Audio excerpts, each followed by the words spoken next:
How's it going, guys? I'm Mike Dwyer from the Bunker Recordings and BetterMixes.com, and this is my assistant engineer Cooper.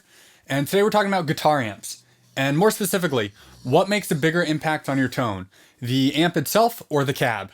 So this video ultimately came about because I've been to a bunch of my friends' studios and they'll have an amazing amp collection. They'll be showing me they've got like an Orange Rocker Verb, Mesa Dual Rec, 5150, Friedman's, PRS's, all the most killer amps. I'll be like, awesome, what cabs do you have? And it'll turn out they've got like one weird sketchy cab they got off Craigslist for 50 bucks or something. Or even if they do have a really good cab, a lot of the time they have one really good cab. They have all these tonal options for their heads, but no options when it comes to the cab. And I feel like I've seen this with guitarists and bands a lot too. They'll have a really great amp, maybe a Marshall or something, but they're not totally digging their tone. It's good, but just not what they're looking for. So then they go out and buy a Friedman or something. They'll be like, yeah, this is gonna be it. This is gonna be my tone. But then after a little while with that, they're still not in love with it. So maybe next they go out and get an Orange. And they'll just continue buying new amps, but never trying out a different cab. Because a lot of the time, I think that might be where their problem is. I've always thought that the cab probably makes a bigger difference than the head when it comes to recording guitars. But I decided to put that to the test. So today we're going to do a little bit of a shootout. We're going to try a few different heads into the same cab, and then one head into multiple cabs, to see what makes a bigger impact on the overall tone of the guitar. So the amps we're going to be taking a look at today are the ones I've got up right here. We have an Orange Rocker 30, a Mesa Single Rectifier, and a Marshall JCM2000 TSL. And I chose these three amps because they're all very different in sound from each other. The Mesa is, of course, like the American sound. The Marshall, classic British sound, of course.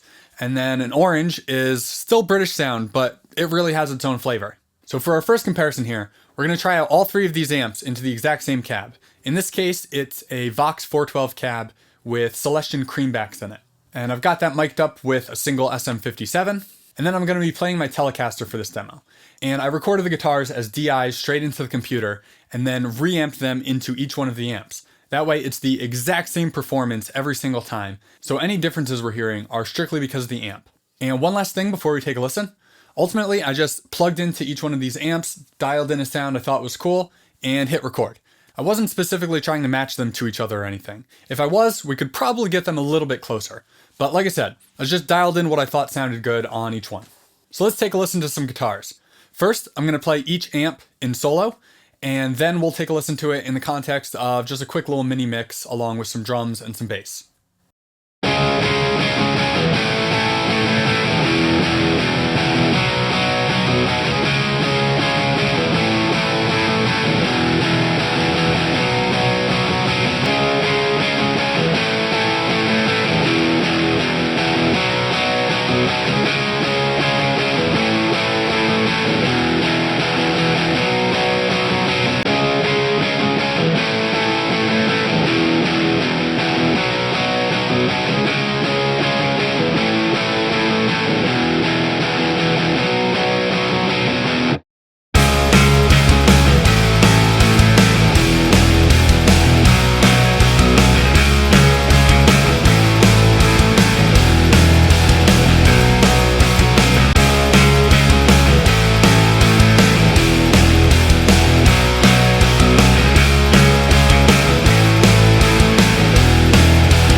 So what do you think? To my ear, they were all fairly similar. Definitely not identical. I could tell them all apart, but they weren't worlds apart either. To my ear, the Mesa kind of has the smoothest, cleanest distortion sound and has a massive bottom end. Then the Marshall is much more aggressive sounding, the actual distortion tone itself. It also sounded a good bit darker, but again, that might have just been the settings we had. We could have dialed in more presence or treble.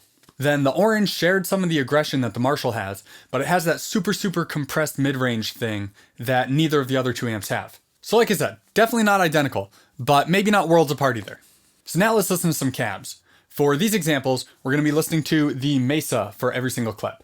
So the cabs we're going to be taking a look at here are the Vox 412 with the Creambacks that we listened to in the last example, a Mesa 412 with Celestion Vintage 30s, an Orange 412 with Vintage 30s, And finally, a Marshall 1960 412 cab with Celestion G12T75s, something like that. And I used my Dynamount to position the microphone for all of these clips.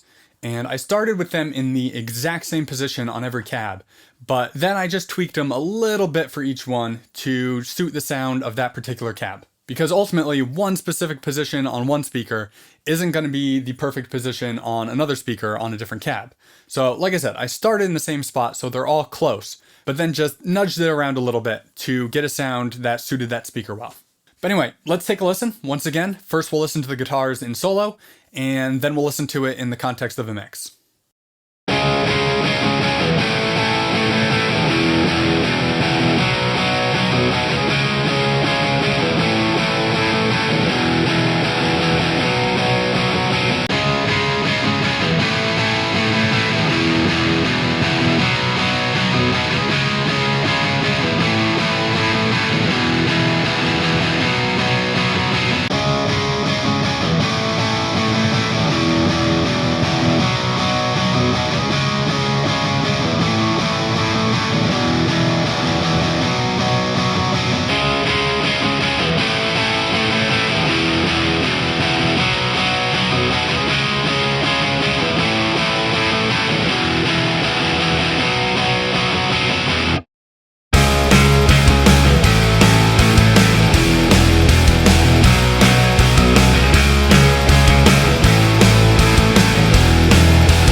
So that's a pretty big difference.